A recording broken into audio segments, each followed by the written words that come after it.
Good morning from Istanbul, ladies and gentlemen. Starting with world steel production figures, global steel production decreased by 0.9% in 2020 as a result of the contraction caused by the pandemic, specifically in the first half of the year.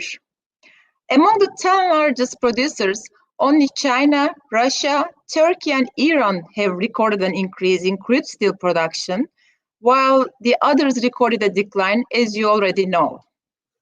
In 2019, 73.2% of world steel production came out of blast furnaces, while 26.8% came from electric arc furnaces. On the table on the right here, you may see the regional breakdown of production processes. With the Chinese steel industry's ongoing conversion towards scrap-based production, in other words, electric arc furnace production, these figures are expected to change in the favor of electric arc furnace production. In our second session today, we will hear more about the respective benefits of blast furnace production versus electric arc furnace production. In 2019, 100.4 million tons of scrap was traded globally. This includes the scrap trading between European countries. Although 2020 numbers are not yet available, we are assuming global scrap trade to appear at above 100 million tons. This table here shows the global scrap trade by areas. The EU and the US are the two top exporters of scrap, followed by Japan. However, this may change with further export restrictions, just like we have experienced in Russia this year. Are we likely to see further export restrictions? Or let's say, how much will these affect the flow of scrap? These are the topics that will be discussed in our first session today. As you already know, China is the largest consumer of scrap for years.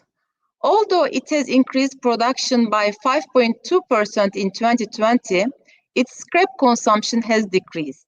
Among the largest consumers of scrap, Turkey was the only country that has increased scrap consumption in line with steel production in 2020. The EU is the largest exporter of scrap in the world. However, recently we have experienced shortage in European scrap supply. The European mills have been forced to compete with Europeans' export destinations in order to source scrap and had to pay higher prices. While this raises concerns in the EU, it also brings a possible protectionist measure issue into the agenda. We will discuss if this is likely to happen during our panel discussion. This chart shows European scrap export destinations.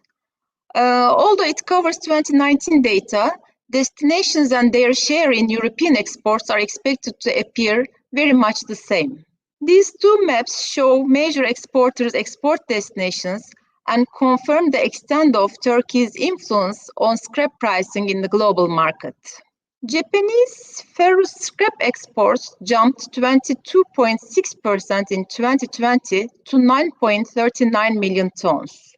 Domestic consumption fell as steelmakers cut production in response to COVID-19. In 2021, Japanese steel output is recovering, while Chinese demand for Japanese scrap is picking up.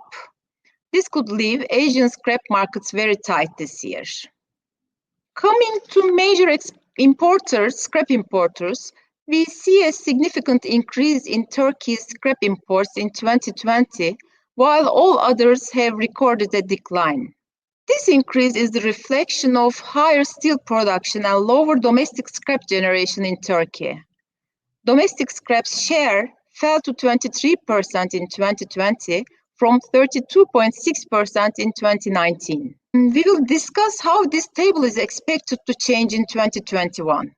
Will China's scrap imports reach Turkey's volumes, or will China replace India?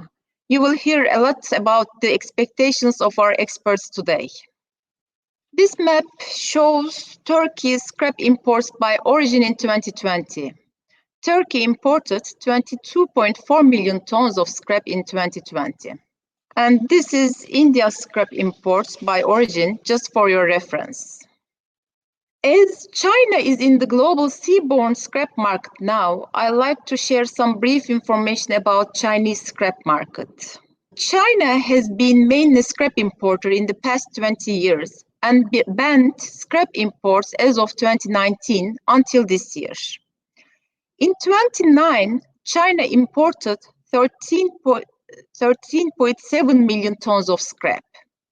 Top three suppliers have been East Asia, mostly Japan, North America from the US West Coast, and CIS Central Asia.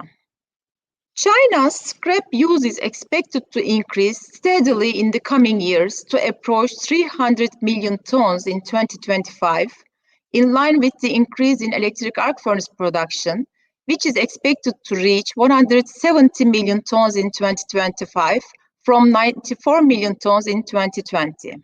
Blast furnace scrap consumption may remain the largest source of demand in China in the coming years.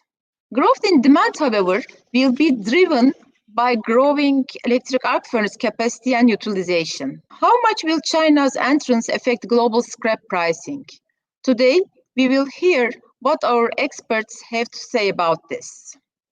Since the start of 2020, Chinese domestic and international scrap prices have converged and begun to respond to each other. As China's import trade picks up, these prices could become even more closely correlated.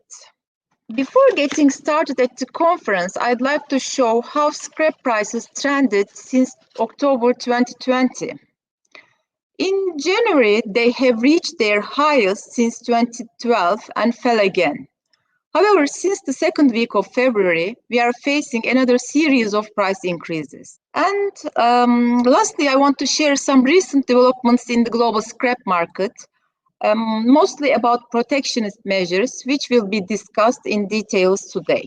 So South Africa has reintroduced with amendments its price preference system that permits scrap exports only after the material has been offered to local consumers for a period and at a discount.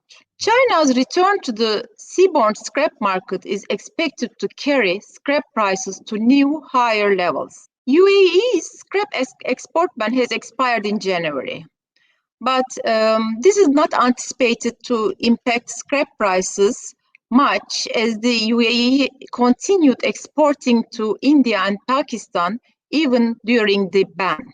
The Russian has taxed ferrous scrap exports at minimum 45 euros or 5%, whichever is higher, during a period of 180 days starting from February. This hike is aimed at securing sufficient and appropriately priced feedstock supply for Russian mills.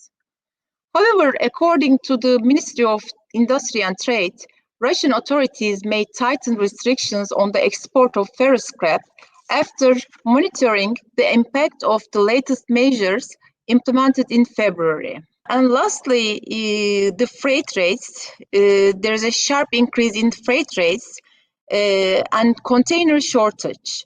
There is a serious container shortage issue. And these are having a significant impact on scrap prices since the beginning of the year. We will hear more about the expected developments and their impacts on scrap pricing today. This was the end of my presentation. Thank you very much for listening.